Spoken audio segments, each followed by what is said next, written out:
the nearly 40-page sentencing memo from New York prosecutors claiming that President Trump directed his former attorney, Michael Cohen, to make hush payments to two women that allegedly violated election law presents no actual evidence beyond Cohen's own characterizations.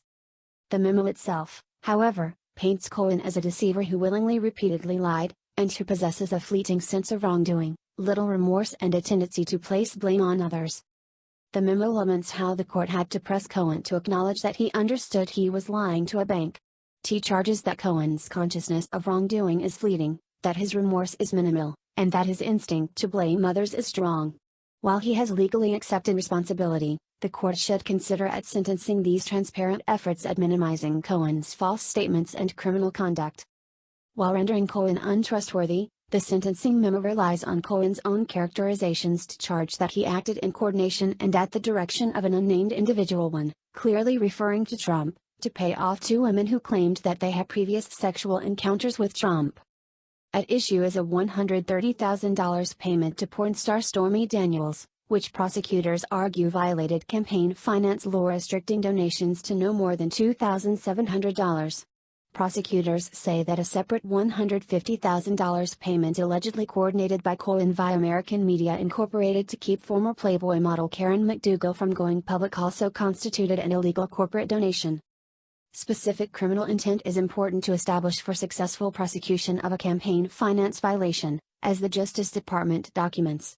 The sentencing memo repeatedly portrays Cohen as seeking to influence the election, minimizing the possibility that any payments may have been made as a private matter with the intended goal of sparing Trump personal embarrassment.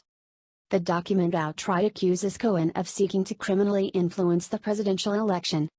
The memo continues. Cohen's commission of two campaign finance crimes on the eve of the 2016 election for President of the United States struck a blow to one of the core goals of the federal campaign finance laws, transparency. While many Americans who desired a particular outcome to the election knocked on doors, toiled at phone banks, or found any number of other legal ways to make their voices heard, Cohen sought to influence the election from the shadows. He did so by orchestrating secret and illegal payments to silence two women who otherwise would have made public their alleged extramarital affairs with individual one. In the process, Cohen deceived the voting public by hiding alleged facts that he believed would have had a substantial effect on the election. Later on, the memo concedes that after making the payment to the second woman, and after individual one was elected president, Cohen privately bragged to friends and reporters, including in recorded conversations, that he had made the payment to spare individual one from damaging press and embarrassment.